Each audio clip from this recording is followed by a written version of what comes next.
Well, a very warm welcome to the final day of the Ladies European Masters here at its home venue of Buckinghamshire of the Ladies European Tour. We've seen some fantastic golf and we are very lucky to be joined here now by Victoria Lovelady, who played in the first two rounds, and we're going to hear a little bit what it was like out there on the course and what it's like on her first year on the Ladies European Tour. Thank you so much for joining us. Well, let's have a bit of a round of applause first. Thank you. I imagine the course out there is absolutely gorgeous. It's a fantastic venue. It's home of the Ladies European Tour. What was it like out there? Yeah, it was an amazing golf course. The conditions were impeccable. The maintenance people did a great job. The tour did a great job on organizing everything. The greens were actually the best greens that we played the whole year. So it was very exciting. So we couldn't blame it on the course, right? We just couldn't. We had to blame it on ourselves. And I had a great time out there. I had two bad holes that actually cost me a lot, unfortunately, and that cost me the cut. But besides that, I really enjoyed the design. I enjoyed the challenge. The roughs were also challenging enough where, you know, it puts more pressure on you off the tee. But it was a great course. I think it's a fair course. If you're playing well, you can do very well. If you're playing bad and you're not, I don't know, just aware of what the course brings you in terms of challenges, it can get ugly out there, which is a great course for a great championship like what we're having today. So yeah, and I'm very thankful that I was able to play. No, absolutely, and like you say, this is a great championship and it's bigger and better than ever before. Now the prize money shot up and it's into 4 rounds. As the events go on the Ladies European Tour, does this feel like one of the most special ones? For sure, it is the Masters, it is our Masters. So I wish that we could play one tournament like this every, you know, for the rest of the season with this great quality of a tournament. Now, this is your first year on the Ladies European Tour. It feels like it's growing and it's bigger and better than ever. Do you feel like this is a good time to be coming on board? Yeah, I love the tour. I love the fact that you can travel all over the world and do what you love. So I feel very blessed and it's exciting. So yeah, I guess it has its pros and its cons. You turned pro in 2010, so you're relatively still new into your career. What are your big aspirations? No pressure, right? I still have some years to catch up. Of course you do. What are your kind of main aspirations looking out onto the next, say, 2 or 3 years of the tour? Definitely to win 2 or 3 events at least. To also play majors such as the British Open and the Evian. Yeah. But I feel very good where I am right now. I played 2 years in the United States, which was a good warm-up for Europe. But I'm very happy to be out here. I think this tour is an amazing tour. Brings a lot of opportunities to us. The purses are getting better. We are having more tournaments. So yeah, definitely to keep going on here. Playing the LPGA probably in the next 2 or 3 years. So these are my aspirations for the future. It sounds fantastic. And well, it's been really nice to see so many young girls. I mean, you can see them on the putting green. Yeah, I like your stroke right there. Love it. But you know, still in general, golf isn't the most accessible sport for young girls. It's not that popular. Maybe it's not deemed as cool. What do you think can be done to raise the profile of ladies golf for youngsters? I think if we had more players, more professional players that are catering to their communities, doing clinics, junior clinics, inspiring the young girls, I think that could help a lot. It depends what country you're from. Sometimes you don't have access to golf, right? My country, I'm from Brazil, and not everybody can play golf. You have to have a certain social level to enter a course and to have money to pay for the clubs. So I think the governments can also help. In Spain, they do a lot of good work with golf when it comes to government. So I think they need to recognize too the great things that golf brings to a human being. You know, it brings perseverance. It also brings dedication. It brings honesty. You know, you cannot like cheat on your scorecard because someone else is taking your score. So I think, you know, respecting the other, respecting someone else's turn. It's not your turn to play, you have to wait. So I think once we start to recognize more the benefits that golf bring to a human being, I think it can be more inspiring for governments and for organizations to boost on the golf camps and things like that. No, I think you're absolutely right. And even on the course, you can see the changes happen in the fashion and the attitude. Do you think it was about time that there was a good, you know, injection of glamour into the game? For sure. I think it's fun. You know, I use a lot of loudmouth. I don't know if you know that brand, but it's like colorful, you know, skirts and shorts, and it's fun. And I think with the contrast of the green grass, you can have like very good colors out there. I think there are girls that are, you know, definitely pushing that on, like Cheyenne Woods. I think she's beautiful, and she's bringing that glory to the tour as well.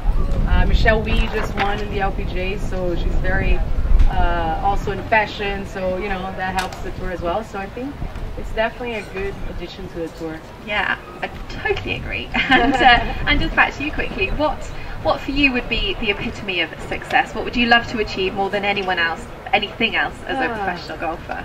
I would love to be top 10 in the world. That would be, for me, that would be great. I would retire happily. And, but I think everybody has their, you know, their own best. And I think once you achieve that, you should be thankful, and you have small victories that you can set to yourself.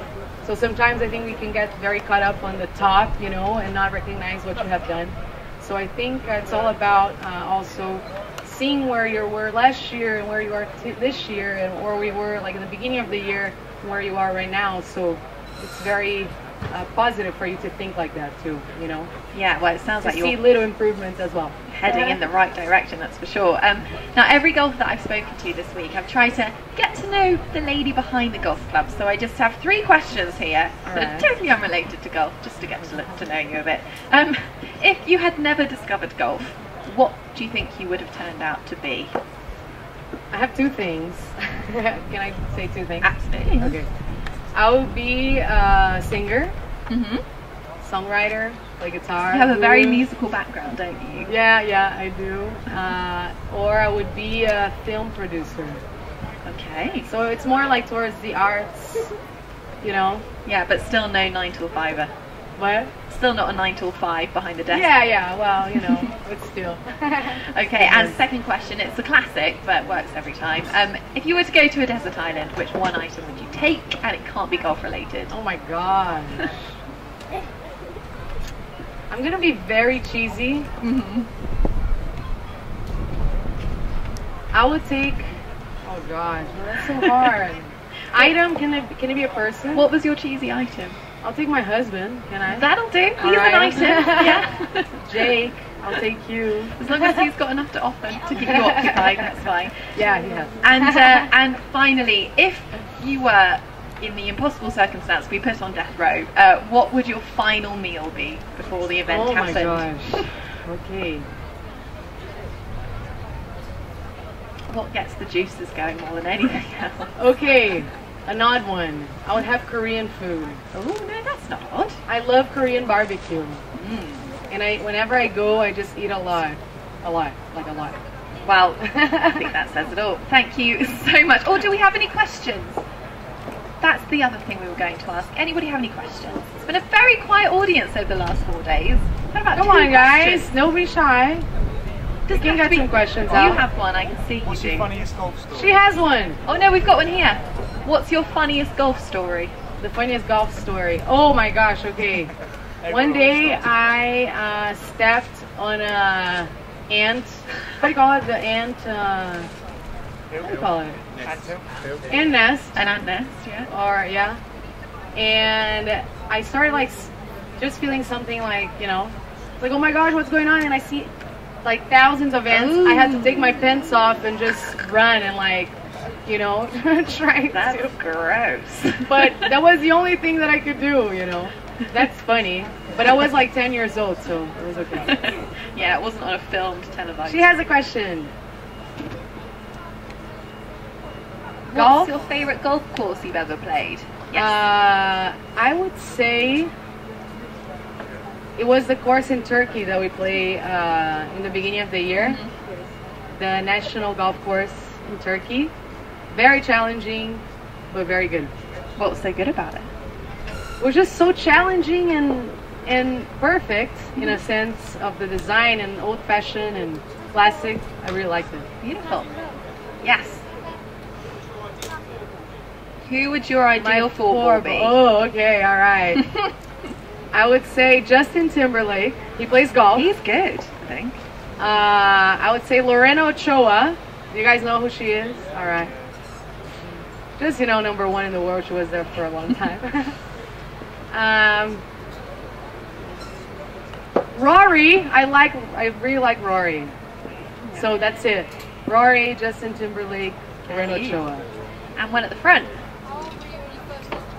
How old were you when you first started? I was 13 years old. 13. So it was late, but not late, you know. How old are you? 13. Oh, there you go. Prime time.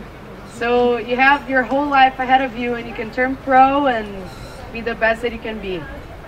Good stuff. Oh yeah. Oh, she saw the. Did you see the video? That's awesome. What is samba pasta? So we had a competition in Italy, me against an Italian doing pasta, right? And we had like some judges that were Italian, so that was totally biased. No good. And we had to do our pasta. So then I did my samba pasta that was a lot of olives and basil and garlic and onions. You want the receipt? I can give it to you later. Sounds delish. But it was like Brazilian style, so samba pasta was the name. And you can watch it on YouTube. You can. You can watch it on YouTube. And a question over there. If Brazil is gonna win the World Cup, of course. Come on. Did you see that? Did you see the last game against Colombia? Man, that was real Brazil playing. Like they didn't give up at any moment, and they looked unbeatable. So yes, against Germany next time, we're gonna beat them as well. Any more burning questions for the lovely Victoria? Yes, dear. Oh yes. What places do you play golf? Well, we play all over the world. I play in Brazil because I'm from Brazil. I also play in Colombia. We also played in Morocco, in Turkey, in Holland, Slovakia, England. You name it, she plays it. So all over the world, pretty much. Cool, huh? Any more questions? This has been our best Q&A, can I just say? Yes. Anyone, don't be shy, don't be shy. We're in Colombia. Bucaramanga, Colombia. Fourth biggest city in Colombia. Beautiful. Where did you play in Turkey? We played in Turkey. We played in a national golf course in Belek. You haven't played Kutadarsi? No, that was the only course I played in Turkey. Yeah. Okay, is that it for our Q&A today? It is. Well, put your hands together for Victoria, please. Thank you. Thank you guys. Thank you for coming out. I hope you have a lovely rest of the day here on the final day of the Ladies European Masters, and goodbye from us. All right, bye.